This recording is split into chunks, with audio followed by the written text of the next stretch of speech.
Great. Hello, hello, hellos. Welcome to day 2 of the Inclusive Leadership 5-Day Challenge. Today, we are going to riff a lot on shifting habits and changing our actions inside of ourselves as leaders, inside of our organizations, and whatever angle you come at this from, whether you're looking at your business going like, I really want to infuse anti-racist values into my organization, whether you're at a language level of anti-oppression, you could be at a language level of liberation. I'm working towards creating liberation structures inside my organization. You could just be saying, I want to be more diverse. I want to be more equitable. I want to be inclusive. All these different things, to me, it's all connected and it all just sort of lands where you are in your own journey. So this component today is most commonly overlooked in my experience from what I would see working with organizations. There was a lot of, yes, we want change, but then you're looking around being like, yeah, but what you doing about it? And there was a lot of action going on in that place. So that's what we're going to riff on today.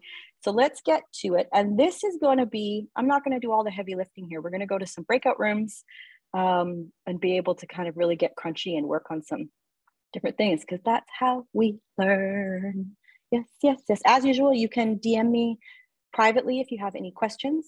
As well, if you feel more confident, you can change your name, which makes you anonymous in the chat box. It's something I do when I'm training teams, is if I can sense there's resistance, which there commonly is. If you change your name, you're anonymous in the chat box. If you shut your camera off, you're completely anonymous inside this container. So that is always option as well. This is absolutely safe space. If you DM me, you can't say anything wrong. You can't. It's a fear of messing up in this work. I know, I get that, but just safe space. I've heard it all. I do not get offended. Just say it as it is if you're trying to communicate something you're stuck on or something you want guidance with. So I'm going to go over here.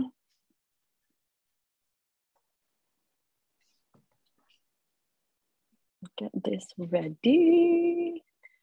So I've only got a few slides to share, and then we're going to share a video from a previous workshop I did specifically about this. Okay, share and dine screen. Changing habits. Can I still see? We'll see. Actually, Joya, I'm going to make you a co-host if I could. And then, because you can see if anybody's still joining late, and I can't once I share screen. Thanks, friend. Awesome. That's actually super helpful, because then nobody's going to get locked out and they're messaging me on the side saying, I got that in, Maddie. Nobody needs that. All right. Inclusive leadership, changing habits and action. So first step, without question, recap these 6 ingredients that I talked about. And the point is to really anchor into these to find your progress points. You've got to, it's like benchmark data. If anybody, for those from the DEI world know, our benchmark data is it's our backbone of how we create accountability structures. So these, and there's more than these, we know that there is, but let's just look at these 6 again through the lens of habits and actions. Know your people. You got to know who's in the room, how you're going to lead them inclusively if you don't. Be a conduit for psychological safety. So you are the energy channel. You are the one who is going to just drive the psychological safety inside your organization. Develop emotional and cultural intelligence. Hand in hand, those 2 twinnies are going to be a part of your life always. Question everything you've ever known. That's my favorite. It's also a lot easier said than done, but this is bias awareness, right? 5 is have those brave and authentic conversations. Constantly having brave and authentic conversations. And 6 is to consistently, nice dyslexic spelling, Addie, practice mindfulness. That 6th piece, which we talked about yesterday and focused on with Kai. So today, I want you to pick one of these areas that you want to develop. Doesn't have to be the most difficult, but just what's coming up for you of being like, I want to develop inside this area.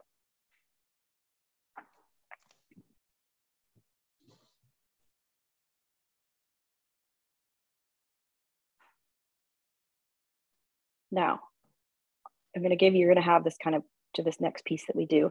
So what we're going to do now, and this is, you are in safe space. Trust me, you are in safe space. is we're going to go to breakout rooms. There's only 28 of us here. You're going to go to breakout rooms, and I'm going to ask if you're comfortable to share what area it is that you want to develop and why.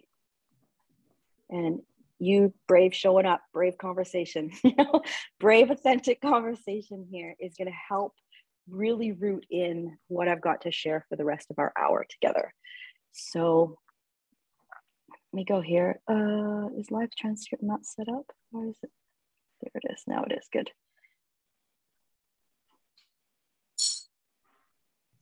Sure. Yeah, definitely. And absolutely, if you do not want to go into a breakout room, just don't go into the room. And if you end up in a breakout room with you're like the only person, just come back into the main room and we'll kind of make it work. Sometimes this could work, sometimes it doesn't. So let's see. I'm only going to go 3 to 4 people per. Just share which one. I can put in the chat box what they were. Let me just find.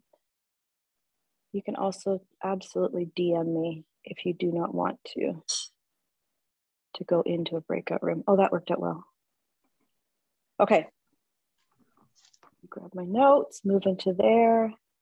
Focusing on your 6. Which area do you want to work on and why?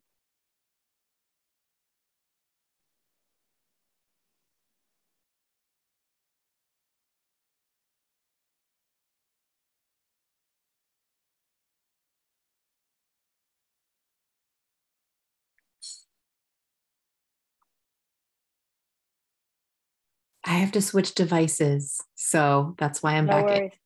Actually, it worked out really well, Joy, because you were in with Shauna, who didn't want to go into a breakout room, and then you're in with the monitor as well. So it worked out like absolutely perfect. Okay. So you're good. When I switch devices, hopefully I'll still be co-host, but sorry to screw that up. I'll be back from my phone in a second. Okay, bye. Hi. Let's see.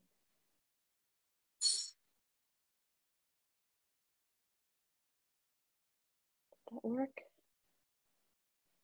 All right. So anybody who's not vibing with it, just write it down, have a think to yourself.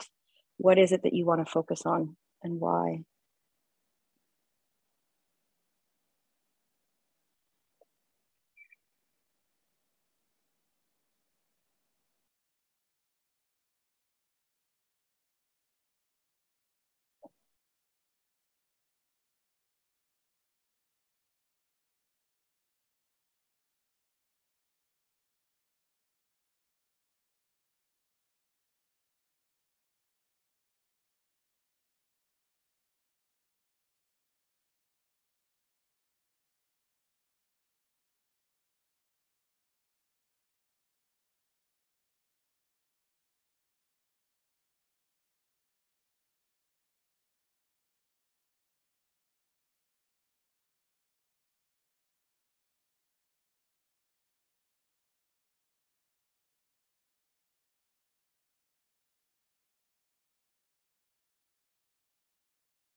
So, like my staff has had to be there every day since the pandemic started because people want parks. And so, you know, I and all my managers came in every day. And so when we started talking about, you know, this whole trauma informed thing, and I'm making, you know, it's I know your people, making assumptions at what people's hangups are. And it was like so many people had issues about I had to come in every day during COVID. And I had Hop house. All right. So I'm going to bring, is that just about everybody? No, where did my little breakout room thing go? There it is. 60 seconds will bring everybody back.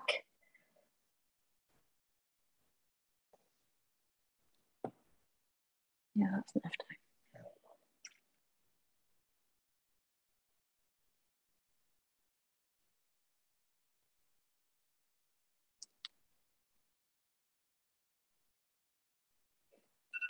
All right.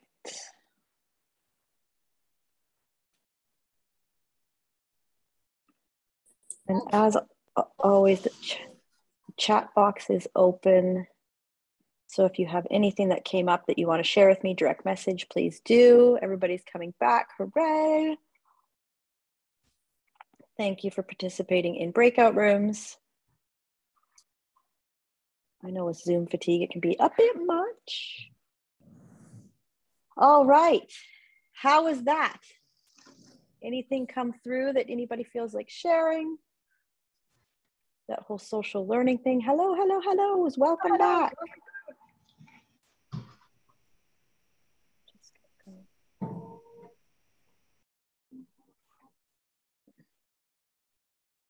All right.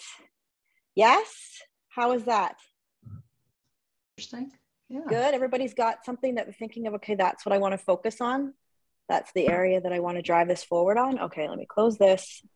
Now, what I'm going to introduce to you now is a body of work that was created by Christina Smith.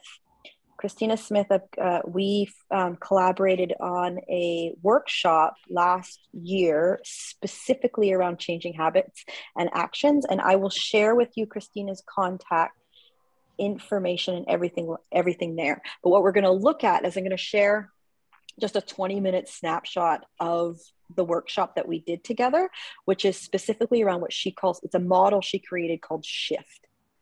And shift is S, something's not right. So it's identifying that something's not right, something's that's going on. H is honing and honoring whatever is happening. I is, I got it. That's your aha moment when you're trying to change your habits. Like, I got it. I know what I need to do. But it moves forward into F, which is fear and fortitude. And especially in the work of anti-oppression, anti-racism, diversity, equity, inclusion, fear is going to come up. That's the resistance we experience within ourselves and our teams, for sure. And then T is the actual transformation. So we're going to watch this video. I'm going to stop it a couple times so we can workshop it a little bit and talk things through. And then we're going to focus on the final piece in that. Groovy? I love this talk so much. It was very helpful. Hi, Christina. Right. Let's go. Like this. Sweet. Okay. There's me. There's Christina. Oh, share sound. Just gonna stop this because I need to share the sound too. Yep. All right, let's go. And I just couldn't understand, like, can y'all hear what it? is the resistance? What is the struggle? And I realize it starts at a really weird point, but it makes sense. Roll with when it. People are trying to make changes, and this is the winter edition. So we know that resolutions are coming right around the corner too, right? Like, so this was a big time of year where I was like, but how do people actually make shift? Like, why do sometimes people succeed and other times they don't? And so I went through and I really looked at how, all the shifts that I've made in my life and shifts, I've studied shifts from other people. And I came down to 5 stages of shift. And I actually made shift an acronym for it. So I'm going to share a little yes, please. diagram here. I'm dyslexic. I love me a visual. So we can follow along. So we start up here with something ain't right. And that is usually a stage of complete uncertainty. It could be that we know what the problem is, right? That we have some things in place that aren't working for our anti-oppression business, or that we're eating tons of sugar and we're trying to lose weight, whatever that thing is, right? Something's not right. So we may know the thing that's not right, but we're not sure how to move forward, how it's going to look if we do transform this, right? It's all kind of blurry. So in that stage, we want to just start understanding what's not working, what's working, and what is it that we actually want to shift. And then sometimes we figure that out. Like we were like, oh, I actually want to lose weight, or I actually want to make my company so that it feels welcoming to everyone, right? Yeah. So we get that piece. And then we go into honing in and honoring. And this is where we usually have some sort of surrender, where we go, yep, that's right. We're not doing it right. Something is really going on here. And I imagine, and if you're trying to implement anti-oppression in your business, that this is the point where, we were talking about this before we started recording, but where especially white people can get like little tense about this, because we have the privilege, and this is where we have to really start surrendering to, yes, I have this privilege. Things are different for me. And, if that's true, what does that mean? How can I see more perspective? How can I be open to seeing, what Nadia is going to teach me, right? And how I can implement some things. And then we get this really beautiful aha. And I know that everybody's probably experienced this light bulb moment. We love this moment. We're like, we love an aha.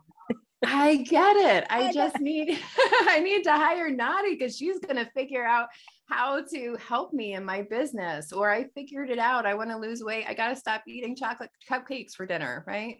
Like something's got to change. And we get that big piece of information and we're so excited. We're like, yes, we're going to do this. We're going to make changes.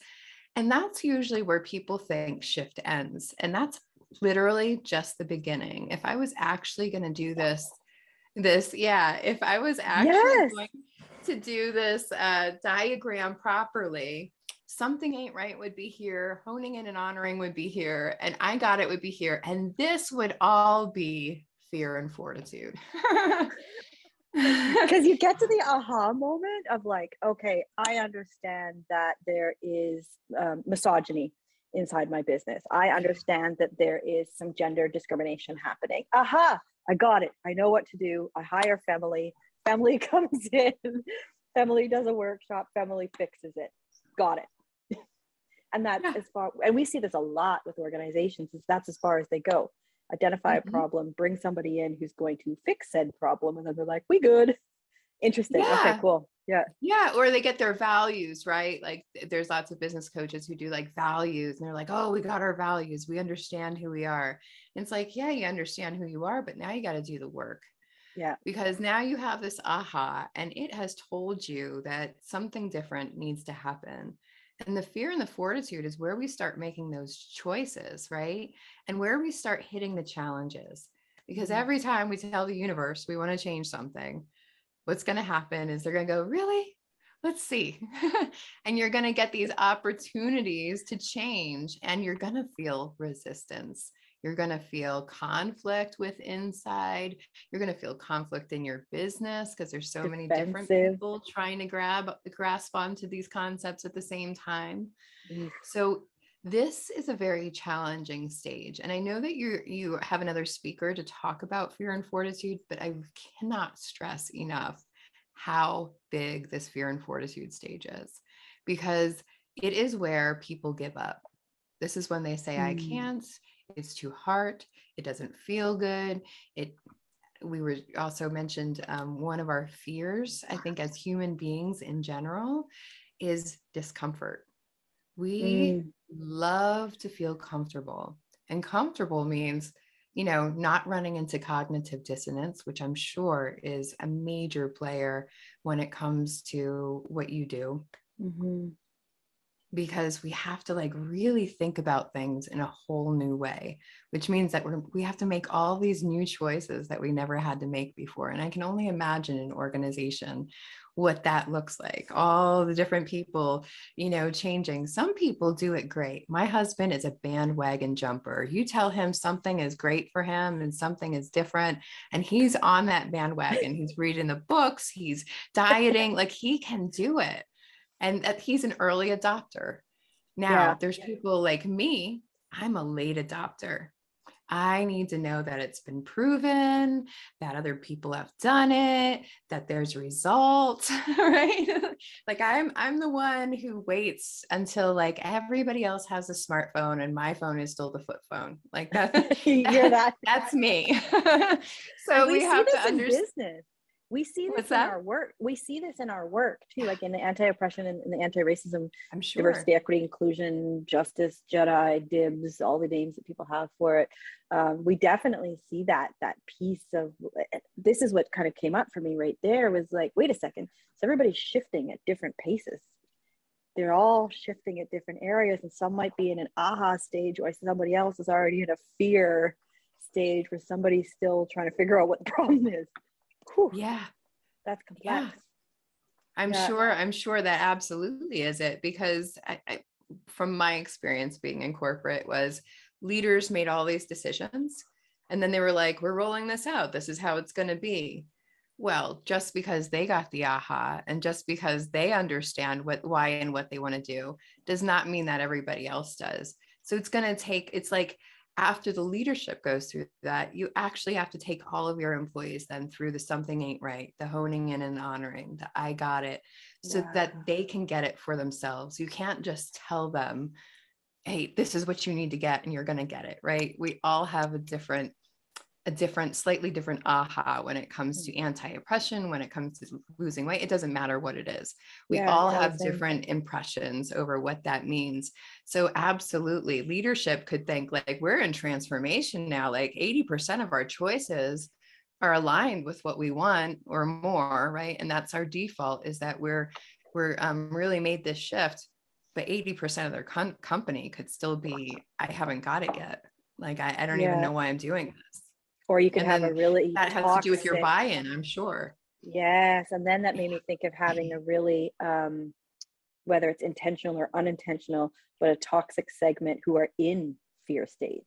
And that's where systemic barriers show themselves. We all know, anybody who's out here doing the work, this is where systemic barriers are starting to show themselves, and people are saying things in the lunchroom that they shouldn't be saying, or they're resisting it to this and they're resisting to that, while you still got people in aha mode. And maybe leadership has moved all the way through transformation, the imbalance of it all. So, and I guess, I mean, people could stay in fear stage relatively kind of always and just quit, right? Well, they can go to fear stage. They might find that the way that their aha was half right? So we can go back and forth in this cycle. Sometimes we don't always move forward. Sometimes it's 2 steps forward, 3 steps back, right?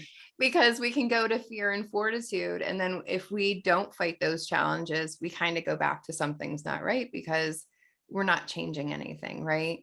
And then there's other times where maybe the solution you came up with wasn't exactly the right solution. So you go back to the honing in and honoring to come up with the better solution that would actually approach the problems right. Because we may not get it right 100% of the time. Well, we don't. Yeah, right we off won't. the bat. We won't get it perfect. I like that though, because that makes it really hopeful, which is always my baseline theme, that when you kind of hit that stage of aha and it goes into fear, and maybe you've used some of Dagmar's techniques to manage through that fear, but if it does need to swing back towards something's not right, there's that aha again, and push forward and try this new thing. That I like the respect it feels. That's what it feels like. It feels like a self-respect to just be you're not just supposed to be churning through this and ticking the box and being I shifted on to the next. That's right. I mean, because what you're talking about with an anti-oppression business, this isn't something that they do once and they're like, oh, we're done. There's Forever. layers and layers and layers of it, right? So you can go through one like more surface transformation just to get deeper, right? It's like that onion that you're peeling back the layers. So like each time you go through the cycle, you're peeling off another piece, that's layer, another layer, and getting underneath it. So it's like, because you don't go from, my 600-pound life to suddenly being like a ninja warrior, right? There's like lots of steps in between there. And so it's those cycles. You go through each of those cycles, right? Maybe first you cut out sugar, then maybe next you add on some weight training. And then next so there's lots of layers to shift. And I know people want to get it perfect the first time, but that's just not the way it is. No, and I say it a lot that perfection has no place in anti-racism work. Yeah. It can't. It just doesn't work that way. It really doesn't fit anywhere. To tell you the truth. Fair. And this talks about, this is the characteristics of whiteness, which is a body of work that I use, that I know several other educators and people do. Some folks bristle against it because they're like, why would you call it the whiteness? Is how dare you say the word? But yeah, it's Tema Okun. And all right, I'm going to pause it. I'm going to stop it there. All right, can you hear me? The audio transferred over? Okay, cool. Sometimes it doesn't. So this, we made reference in there. I talked about Femily and Dagmar specifically. They are two other of the collaborators I worked on that event with, and I will share with you if you want the whole experience. It was, again, just another one of my free events that I do. If you want it, I'm going to put it in the chat and you can get access to the whole thing. It was a three-part formatting that walks people through the process of changing habits. And the first thing was Femily and I. If you're not familiar with Femily's work, you will be soon. Her and I share space a lot of the time, walking through what we're seeing in the DEI space as that needs shifting. And the second portion was that piece with Christina and I, which there's 20 more minutes to that video as well, of really talking about habits. And then the third part was working with a very close friend and coach friend of mine, Dagmar Meacham, who is just a wizard at helping through growth edges. Like this place where that fear comes up, that's where Dagmar is really strong at helping you navigate that fear and work through it. So the big point, and I can actually also share the PDF that Christina talked about, which I'll make sure it's in the email for the recording as well, if you want a visual of their model that they use. I want to talk about this a little more closely, especially now. Think of that thing that you want to work on, that thing that you were like, this is what I want to work on. Think of it really closely in that sense of, where are you in the model? You've acknowledged obviously that something's not right there, and that's awesome. Now you're moving into that space of honing and honoring in that space of like, hey, what do I, and I'm going to give you some language on this. It's on that PDF, but I'm going to give it to you here. And why is because this is, someone asked me when I jumped into a breakout room about like, which order do the six key ingredients go in? And there is no particular order to them. It's just sort of what's coming up for you and what is accessible. So in this particular model, key one to think of, and Christina said it in there, is us as leaders must move through the model first, and then we can take that to our teams.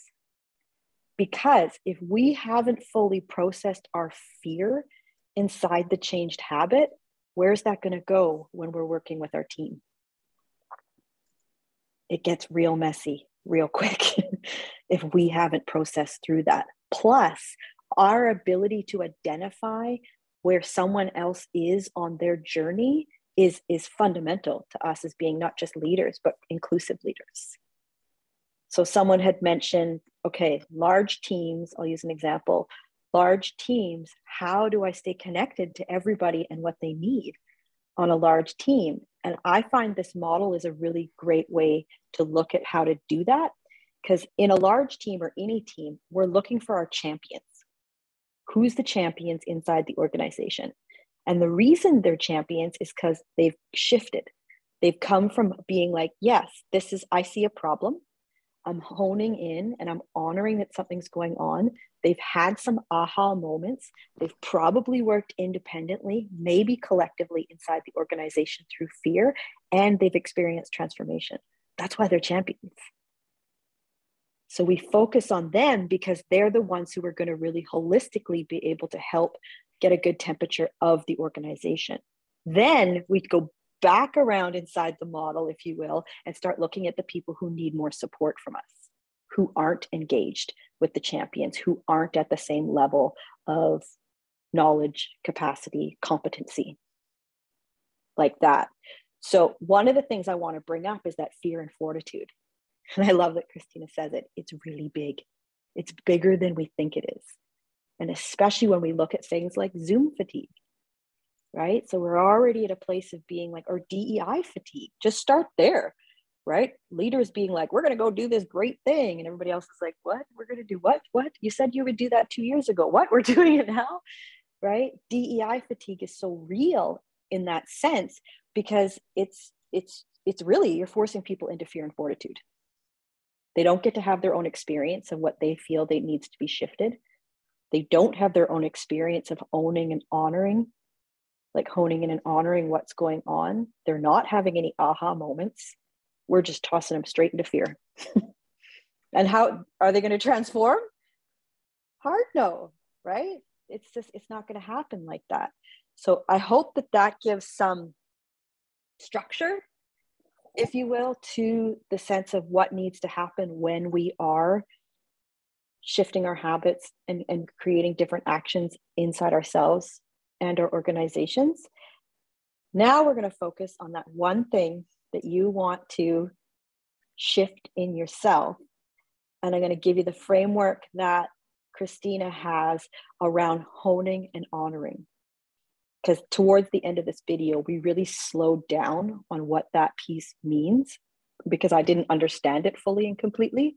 So honing and honoring, that second stage, has a lot to do with mindfulness. This is the moment where we're slowing down and asking ourselves these questions. Something's not right. Okay, how do I want to feel? Why do I want to feel like that? What do I control? What can I control? Kai talked about that yesterday, right? Like, what can I do without losing my soul? What do I need to accept inside this shift that needs to happen? And then what needs to shift? So what do I need to move through the model? And where's that fear? Because fear is going to come right after this. Does that make sense? Any percolations coming up through there? Want to go back to breakout rooms for 10 minutes and talk it out? And I'm going to do the same thing then. Back to breakout rooms. If you're like, I don't wanna, you don't have to. Just stay in the main room and just chill with your thoughts. That's totally groovy. But if you do feel like engaging, take this moment of being like, okay, I'm struggling to connect with my champions. How do I want to feel? Why do I want to feel that? What can I control inside of that? What do I need to accept that I can't control them? And what needs to shift? Relationships, most likely. Deepening relationships inside of them. But this can fit just about anything inside of those six key ingredients. Okay, so I'm going to go to breakout rooms. I'm going to jump around breakout rooms. I know that can feel kind of weird because I jump in and it hits record and people go like, ah! But I always try to pause the record so it doesn't record what we're talking about in there. But it's just a way that if you have any questions that you can ask me directly. And I'm going to open the rooms again. Again, if you do not want to go to a room, you do not need to.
today.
That's great.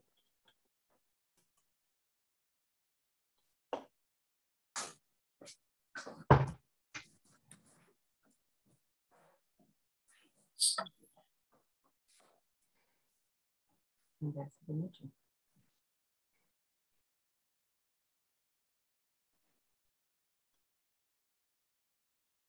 All right, welcome.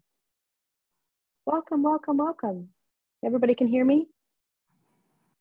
Cool, audio can go, my audio goes in and out sometimes. Okay, so few more minutes. Anything come up there? Anybody feel like sharing? Were there any aha moments? Anything where you're looking at and going like, oh, okay, I could see myself doing this a bit differently. Yeah. Anything you want to share? Yeah, go ahead, Tori. So one thing that occurred to me and I brought up in the room is, you know, when you're talking about getting champions. So I work for the city of San Jose, a very large organization, you know, and one of the problems with getting champions is there's like almost initiative fatigue. Like, oh, diversity is just another initiative, you know, and when we run out of funding or we change management or, you know, it's going to go away. And, you know, in 20 plus years, I've seen a lot of this is a great idea. We need to do it. And I think that's why I have a hard time, you know, getting that support from the people who would be champions, because they're always the volunteers. Yeah. When on Friday, when Rhodes is here, Rhodes Perry's written 2 books on inclusive leadership. He's worked with government, worked in the White House, worked large corporation kind of thing. The conversations that he and I have a lot to do with that. And so tomorrow we're going to talk about burnout and fatigue and self-care particularly. And then on Friday, we'll talk really closely about the taking actions. And it's something we'll talk with Rhodes about, because I think I know that the way that we riff on that, because it's real. And especially now everything that's going on, it's so real and it's so heavy that a lot of the time people just don't have their foot on their gas in this work, right, at all. And that puts a lot more pressure on us as leaders to like do the juggling act of like, what do I need to do for you? How can I support you in this moment when they're just, you know, leaned back completely? That's a really strong point. And it's a major frustration out here for sure. Yeah, a major frustration. So we'll talk more on Friday. Thank you for sharing, Tori. Any other thoughts come through? Any other feels?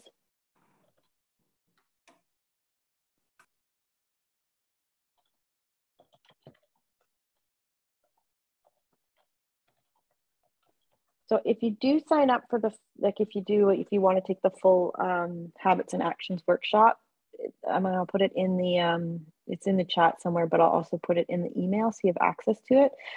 One of the final cool points that Christina made in that, I'm actually going to share my screen just to, that really landed for me, was this quote by Susan David, that discomfort is the price of admission for a meaningful life. And this work, to choose this work, to want to be an inclusive leader, it puts you in a place where you are going to spend significant amounts of time in discomfort. And that is why tomorrow we're talking about self-care, because we won't make it without self-care, because we spend so much time in a sense of discomfort. You know, when you think you might get it, You might just kind of get it. Things can shift inside the culture, things can shift inside you, and it's a juggling game to kind of keep up with it. And that's a reality that I just want to breathe space into, because inside of that is also what we know of. It's double-sided, is what I was talking about yesterday, that when we have cultures that are uncomfortable to speak up about what's not working, then the system itself is weakened. So like that phrase that some people don't like about get comfortable being uncomfortable, or get comfortable being uncomfortable. Some people don't like that phrase. I do, because it's so fundamentally true, to find a piece of joy in the discomfort, because our efforts in our discomfort is what makes the organization better through and through, and we get creative with it. So that's today's habits and actions. As always, email me if you have any questions or anything that comes up for you, whatnot. I'll send the recording out so everybody has access to it. I hope this was helpful. I hope there were some aha moments in there. I hope the shift model you find, and just keep, you have the handout there, and I'll send you Christina's information as well, so you can connect if you're looking to do some deeper coaching in that area. You can work with her, but that's, to keep using it, and just that mindfulness in a moment of, am I in response or react? Am I, okay, great, amazing. I see that there's a problem here. What do I need to hone in on, and what do I need to honor? That's the mindfulness. That's the mindfulness. And in that, remembering, mindful is not just kind of thinking about sports or your dog, but being like, how do I want to feel right now? What am I in control of right now? Why do I want to feel like this? These tune-in moments, which is then going to take us forward and allow us to actually be in response mode as leaders and navigating fear without it derailing everything that we're building. So I hope that's helpful. Yes, that quote was so powerful. Somebody just messaged me. I love it. Yay, ahas. I'm a big fan of ahas. Hooray. Thank you so much for being here, everyone. I really, really, really appreciate it. We'll see you tomorrow to talk about fatigue, to talk about burnout, and to talk about self-care specifically. You're welcome. Thank you, thank you, thank you. Yeah, you're welcome.